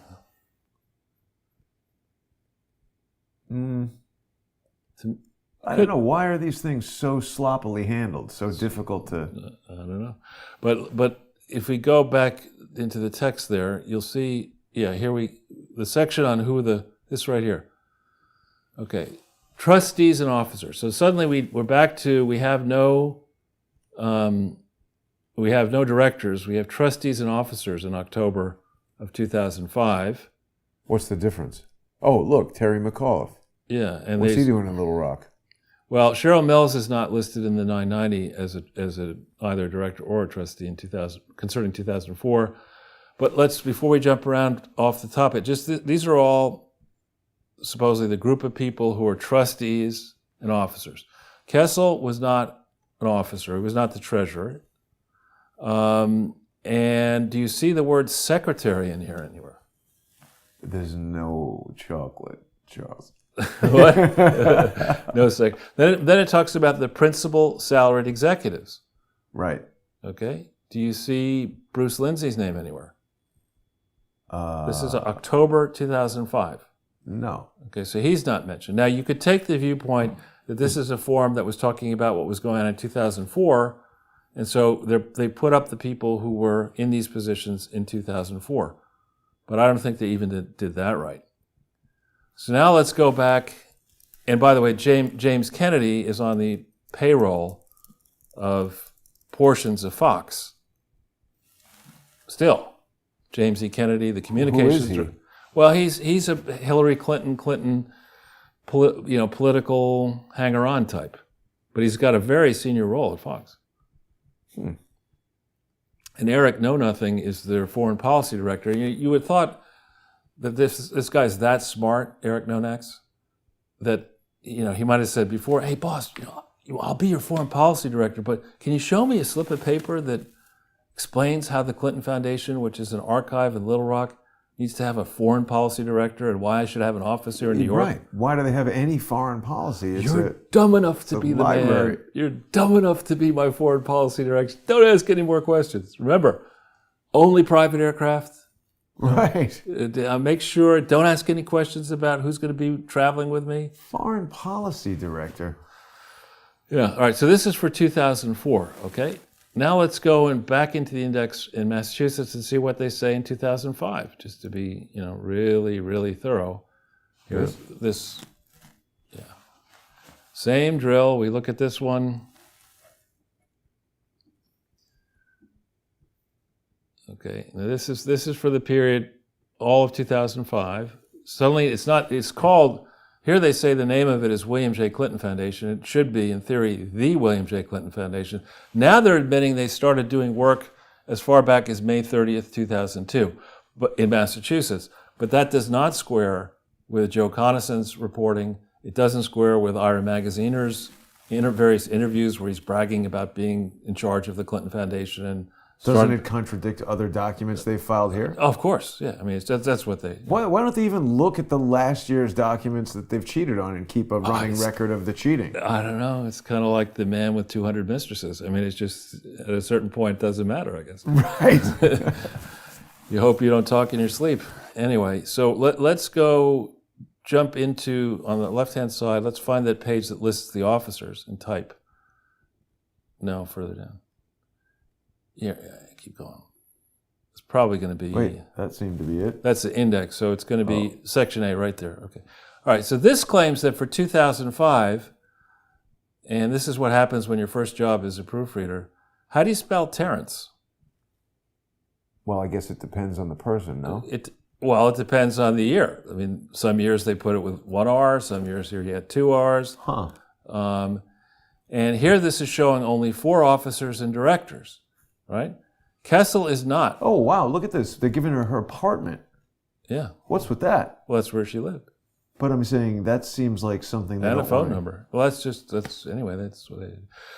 That is his home, Skip Rutherford's home. I don't know where... Kessel just lives in his office. But this is for 2005 now. Now, remember, the first thing we showed you when we got into this detail is that Bruce Lindsay passed himself off on April 25th, 2005, and then again on April 28th, 2005, is the presiding director of the Clinton Foundation. And here's something in Massachusetts filed more than a year after it. Look down the page. Concerning 2005. Look where McAuliffe lives. Yeah. We should look that up. It's probably a gigantic mansion.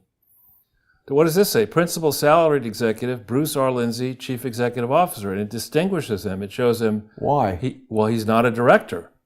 If he's not a director, he can't be the presiding director.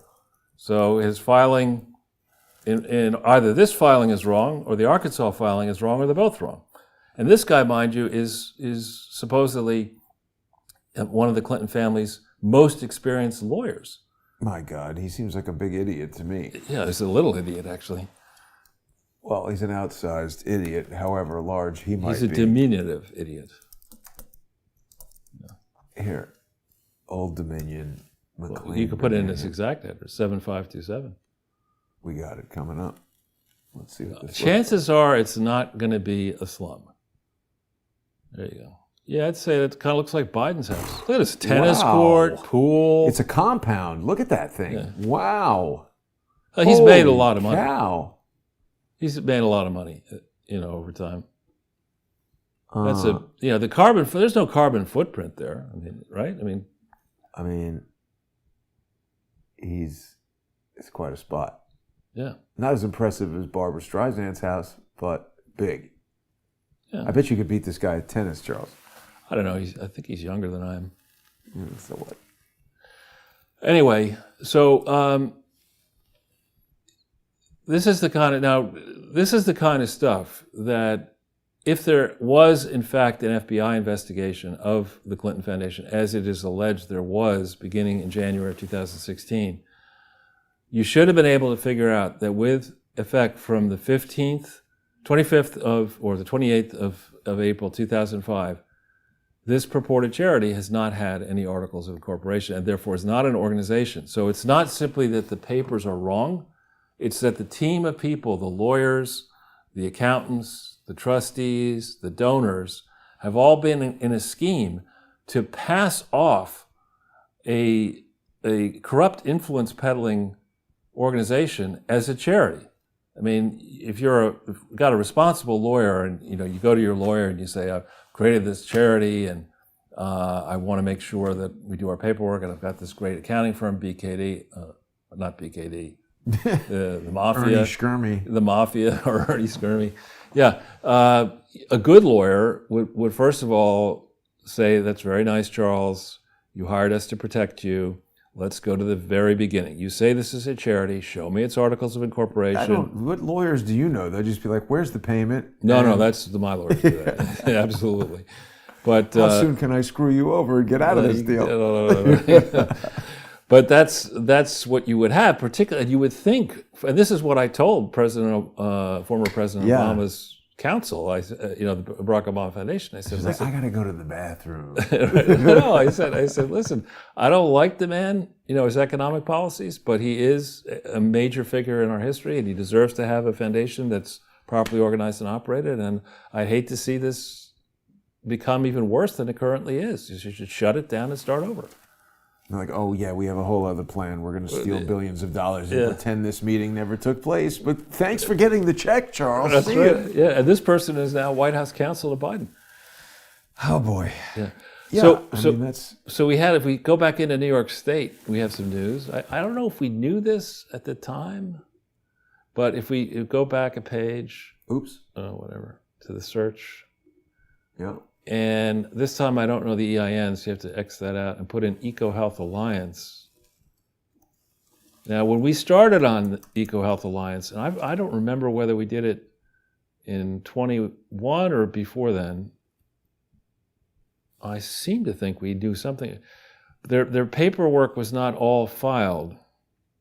So somebody was telling us that this is a CIA cutout. Well, I was suggesting that right. Peter Daszak works for the CIA. So here, if we look at this annual filing, you see New York will tell you that when you see a blue link here and no fiscal year end, it means that there's something fishy. Ooh, why do they have two? Exactly. And so if we go to 2017, let's look and see who the accounting firm. How can the state list a document that includes something fishy and then just not investigate? Well, come on, you're in New York? Unless it says Trump on it. Yeah, exactly. So we go down this page, I think we're going to see... so this dope must live in New York. No, he doesn't. Maybe he lives in New York, but... maybe in one of those crazy Dr. Seuss buildings. He lives in a suburb, I want to say it's either New Jersey or... Okay, so this... Slowly. This is a very important document right here that is missing for the Clinton Foundation, going back to the first days that they operated here, where under New York law, if you obtain a government grant, you have to provide details about. Look at who in this time frame gave government grants: the AID, which we know is hopelessly corrupt, DOD, Defense, Health, Homeland Security, and the National Science. Everybody's chipping in here. Wow. To something that is a complete, in my view, fraud. Well, I mean, this absolutely supports the CIA cutout theory because USAID basically is part of the CIA. When you say that, I think so we don't get attacked. What you mean is, I think that it's heavily influenced by the CIA. It's technically a distinct organization. It's distinct, but it seems to be controlled by getting money for and to. Well, but it's spelled DESTINKED, distinct.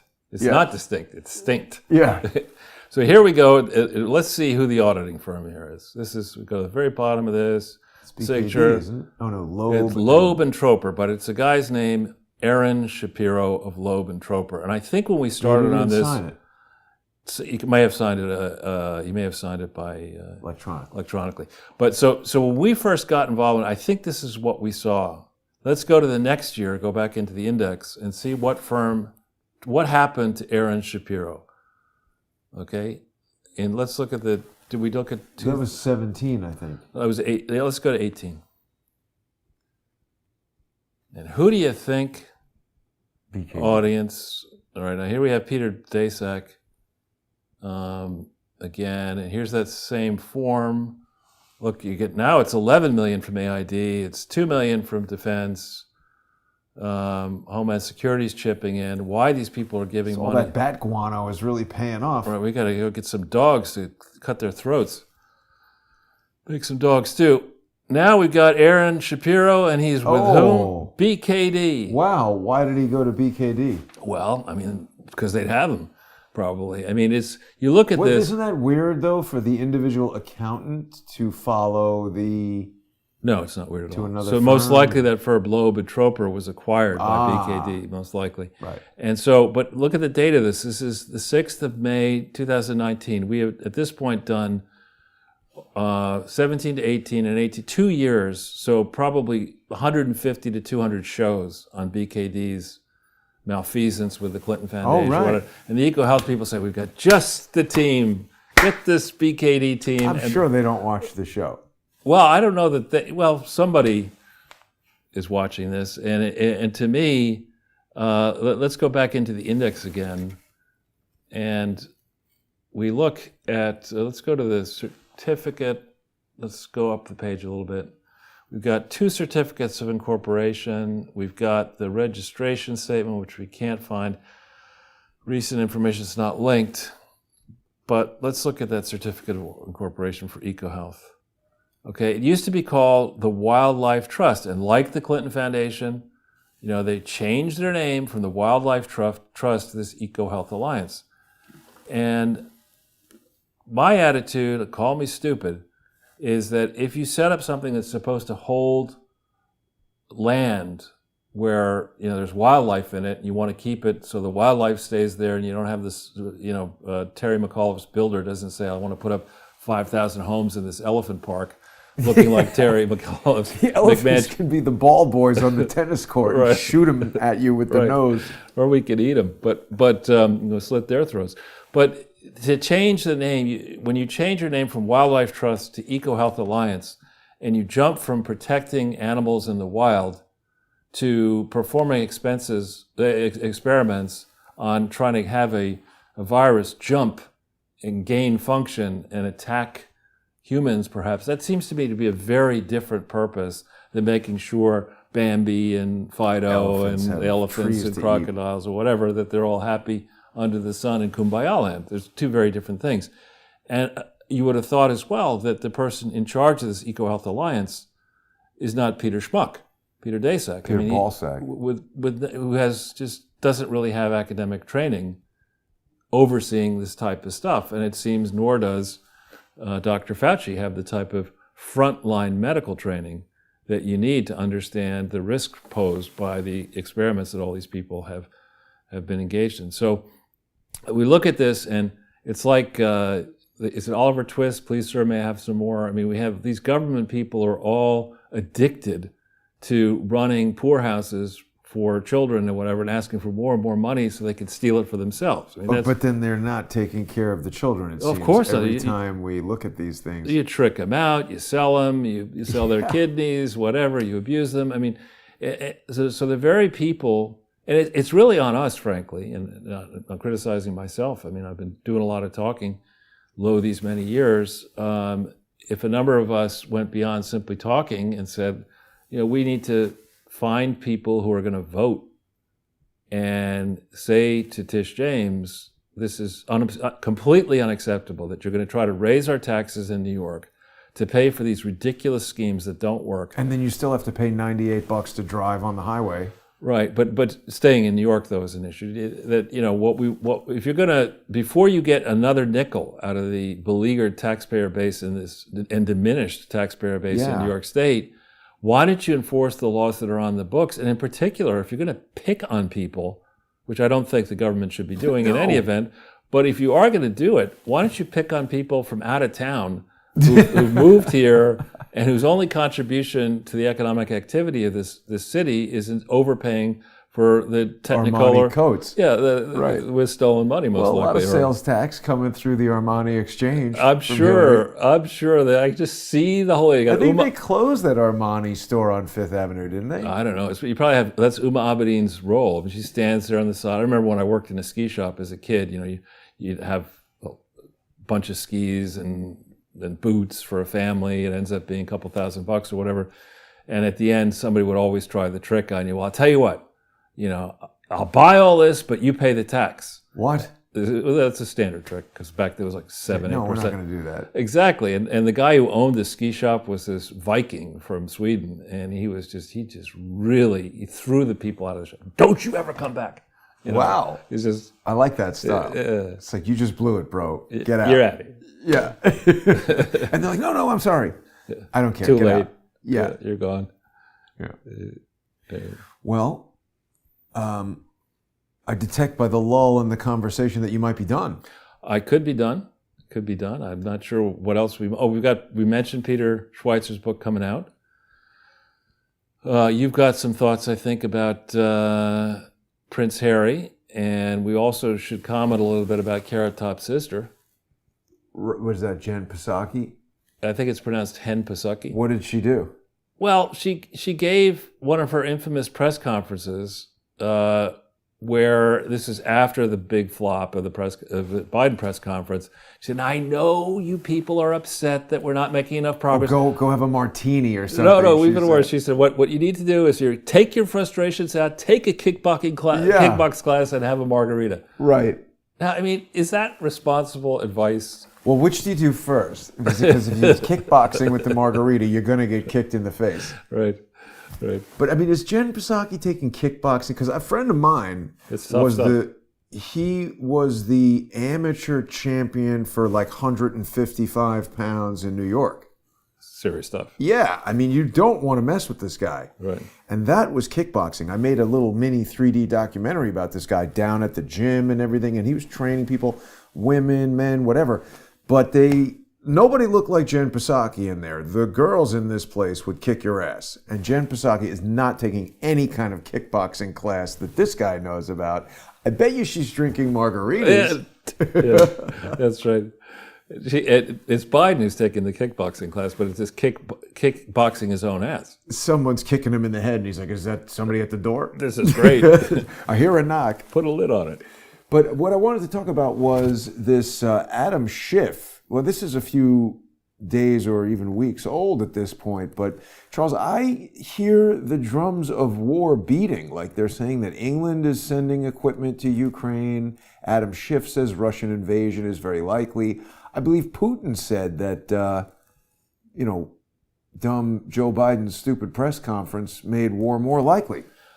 Yes, I mean, you've been to Ukraine, I've been to Ukraine. There are lots of things, I mean, on the list of places on earth that I would want American troops. Not there. It's not high on the list. I mean, I'd be having a call with this new chancellor. Didn't want to come talk to me about Ukraine. Say, dude, you say, I mean, we were agonizing over what food we could serve you because, frankly, German food sucks. I mean, it's horrible. I don't like it. Schnitzel? Dr. Jill doesn't like it. My dietary team doesn't like it. You don't even, I mean, I suppose pastries are okay, but think of it. What's a great German meal? Well, schnitzel. I was in Germany one time with the American guys I was doing business there with, and the guy said, "What's schnitzel?" And I said, "I think it's like a veal cutlet." And I asked the waiter, I said, "Is schnitzel veal?" And he said, "Yes, it's a meal." And I said, "But is it veal?" And he said, "It's meat." I said, "Order it." I mean, I've had actually occasionally surprisingly good food in Germany. But that's an example of where you might want to send the questions in advance. Right, exactly. Give the guy a chance to read that and understand what we're talking about. Right. But if a team advised by me were in the White House right now, and this Nimrod Get out would be the advice. No, but this Nimrod from Germany turns down a chance to discuss Ukraine, saying, "Glad you did that, because I don't want to bring this up again, but this is the last time I'm going to bring up that ever since 1945, and we'll leave out the first one, ever since 1945, we've been paying your fucking bills. Right. And you guys are driving around and you're making these Mercedes cars Right. and BMWs, and you're engaged at Siemens and other places in all kinds of bullshit activities, the kind we didn't just discipline GE for, but we should have. And we're sick and tired of this bullshit. So the fact that you won't come on a moment's notice and talk about a serious problem that actually is much closer to Berlin than it is to Washington, D.C., is the trigger, and I don't like using that word, it's the trigger that's going to cause all of our troops, we know how to leave a country quickly. You watch us leave Germany. We're going to leave Germany faster. Wouldn't that have made much more sense than Afghanistan? If you just one day's notice left Germany, Germany wouldn't be in danger, would they? I don't think so. They'd be fine. It'd be towns that would be pissed off that entire sections of people who go to their restaurants and hardware stores are no longer there. But it's not like those people would starve and be dragged out into the street and killed like they were in Afghanistan. Right. So it's a totally stupid thing. I have a question for you, Charles. Sure. Although I recognize that it's disrespectful to the office of the President of the United States for another country to just say no, isn't it possible that countries and people who are outside the United States realize that all this trouble in Ukraine is fake crap drummed up by Joe Biden and Barack Obama, and that they're agitating in Ukraine to use it as a foil or a lever or something against Putin, and that all this Russia did everything and Putin is terrible and we have to kill him and destroy him, is maybe being fomented by the same people who were involved in destroying the Soviet Union and stealing all its assets, buying them up for pennies on the penny. Joe Biden, Jeffrey Sachs, George H.W. Bush, all of these criminal jerks. Maybe Germany and everybody else knows that, and so they're not so down with getting on board with Biden's stupid coalition of the willing that he's trying to build to go do something that is essentially insane. Biden you're talking about now? Yes. Or the ideas? So both. Yeah. So actually, you mentioned you've got Jeffrey Sachs's, All right. This guy is one of the most annoying. Pukepedia. Yeah, this isn't on Pukepedia. I think this is his own website. He could be on Pukepedia. I'm sure he is. But this is a person who has screwed up virtually every fucking project he's ever been on. But he's lionized.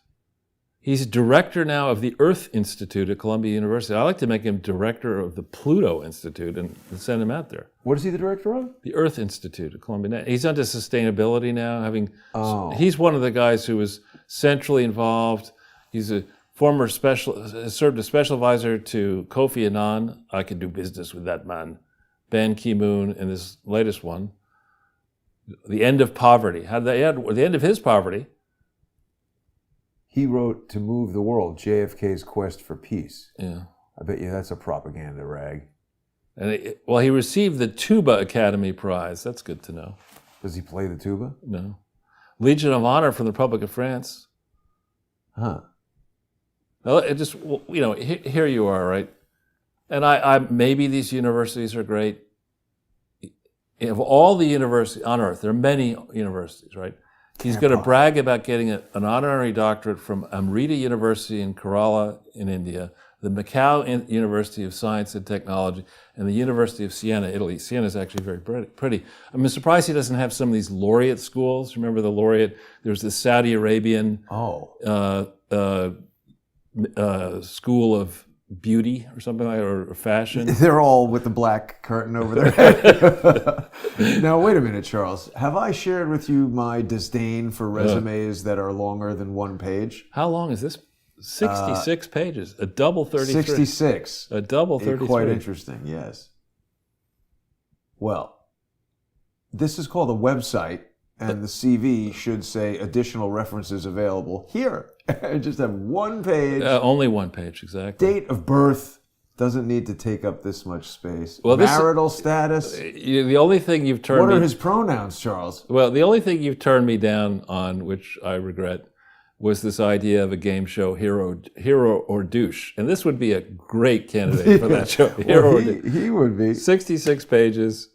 There you have his email address if anybody wants to email him. Don't threaten him, of course. No. But he was at Harvard when I was there. Was he? Yeah, graduated. We were in the same commencement. He was got his PhD. I got my MBA. I think we might be narrowing it down to you being perhaps the only person who went to Harvard that I like. But anyway, he's a big shit university professor at Columbia. But if you read up on him, he was one of the people who pounced on the former Soviet Union and had all kinds of projects over there doing just what you're talking about. He was kicked out of the Soviet Union. Well, that's interesting. I bet you he knows Bill Browder. As a guest.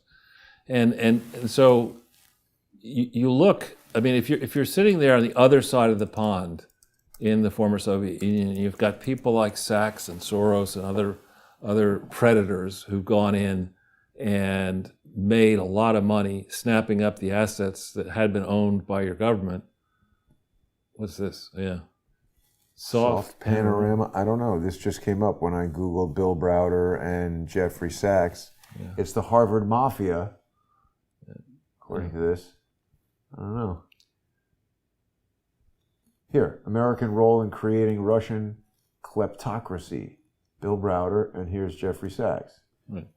And so I was around a little bit of this. I remember I went to Poland in 1997 or thereabouts, maybe 97, 98.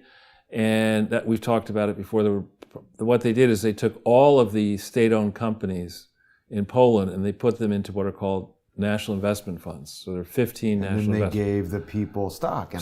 And they wanted to encourage foreign money to come in there. And as it happened, the American government created something called the Polish American Enterprise Fund.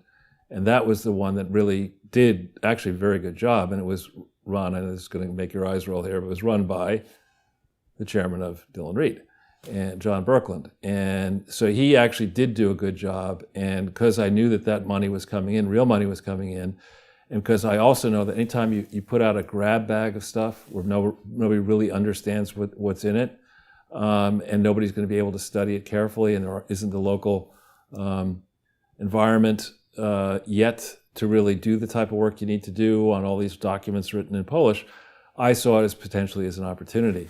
And so I went over there and we invested some money thinking about whether we want to take over one of these funds, which we had a chance to do. And, it was just so bad. What was so bad? Well, I won't say who it was, but I had a friend, one of the biggest holdings in this particular NIF was of a factory, a manufacturing enterprise somewhere in Poland. Oh, the factory was bad.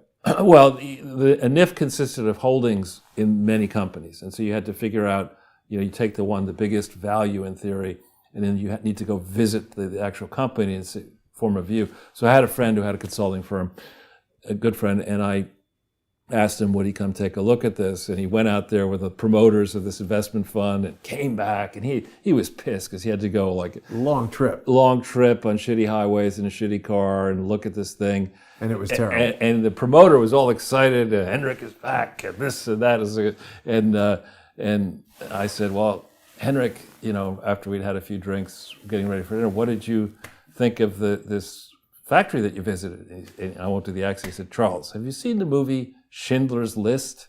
That factory was much better than this factory. And with that, the project was not very good. Wow. Well, there's an interesting quote here, Charles, in the this article, an interview. James Henry says, well... James Henry? Who is he? Well, there's prominent, there are many guys called James Henry, but I happen to know one of them. Well, the guy says, I think that's a good point of departure here, because I think one of the key points about the 1990s was that, as my colleague Jeffrey Sachs has admitted, the United States never had kind of a Marshall Plan for Russia. We kind of let them fall into a Great Depression after the fall of the Soviet Union. Yeah, great work, Jeff. Yeah. But wait a minute. I'm going to go out on a limb and say that he's lying right there, because even just in the transcript, I don't know who this guy is. Yeah, I've met this guy. Who is he? Investigative economist, yeah. So he strikes me as the type of guy who would speak perhaps a little bit more carefully than somebody who says kind of all the time. And it seems like perhaps he's nervous about the explanation that he's giving because it might not be true. Jeffrey Sachs has admitted that we didn't have a Marshall Plan, but perhaps the reason for that is that the plan was to steal everything. Right. With the reverse, we have a pickpocket plan. Right. So, I mean, I don't know. So we're running off pretty long here, but closing in on 2 here. Yeah. So one little vignette on a sad but at the same time upbeat note. I was noticing in the news the big deal that was made on the passing of Meatloaf, the rock musician or whatever he is. And apparently he was on Celebrity Apprentice as well. So Trump had comments about it. I don't know if I knew that. Yeah. So back in the 80s, when they changed the law, and Clarissa and I were living here in Manhattan paying very high income taxes, and there was an opportunity to move out of here and go to Connecticut, I went around looking at properties one weekend, and I got this, I want to say it was 85, I could have that wrong, but roughly in 85, and they showed me one property that was nice enough, and then a different style property, another property. Then they showed me this thing that's like a California-style white building with all kinds of a swimming pool and pictures or whatever, and it was Meatloaf's house. Oh, wow. And well, I think he made a ton of money. That is like the best-selling album ever or something. What happened is he initially made money, and then he went rock star crazy, and he had to sell a whole bunch of shit. And that's when I was looking at buying his house. But it was $600,000, $700,000 in '85, which is a lot of money, but it was not $20 million or something like that. Right. And doesn't Trump look less orange and more normal here than he did while he was president? It's the pink tie. And look at the step and repeat there, Charles. He's at the Emmys. Oh, is that the Emmys? Wow. Or some Emmy thing. They're trying to make it so that I can never show this image or talk about the word Emmy again. Who is this? I should know. I don't know. Yeah. But I don't know who any of these people are other than Donald Trump and Meatloaf. Yeah. But did he win? I don't think he won. What did Trump say about Meatloaf? He just honors his life in a tweet or something. Or it wouldn't be a tweet, I guess a statement. He releases his tweets on paper now, and somebody else tweets them. He's more like Bill Clinton. That's right. I don't use email. Yeah, right. Trump remembers former apprentice contestant. Meatloaf was a great guy. I thought it was a food. Does he say that? Meatloaf, great guy. That's funny. That's a very good compliment from Trump, actually, because otherwise he would have said he was a loser or something. It's a perfect thing. Just stay right there in the first paragraph. Why is this perfect, Jason? You're always 3 steps ahead of me. After the bat out of hell. Meatloaf was a great guy. I don't know why. Hillary Clinton is sizing up a third campaign. Now that Meatloaf is dead, she could use this song. Ding Bat Out of Hell. Ding Bat Out of Hell, right. As her campaign song. Maybe we should start using rock albums instead of movies, where it's getting increasing. I don't know if people appreciate the intense increase in difficulty in trying to figure out what movie to use. I did spend some time trying to get the reflections off of this screen. Without a gaffer, it's tricky. Oh, well, that's the laptop. Could we also do cereal boxes? Well, Charles, we can do anything. The podcast is your oyster. We do whatever we want. I like the challenge of still using movies, but rock albums, maybe Ding Bat Out of Hell. We'll have to look at that Bat Out of Hell album cover. I seem to remember it's quite ornate and excellent.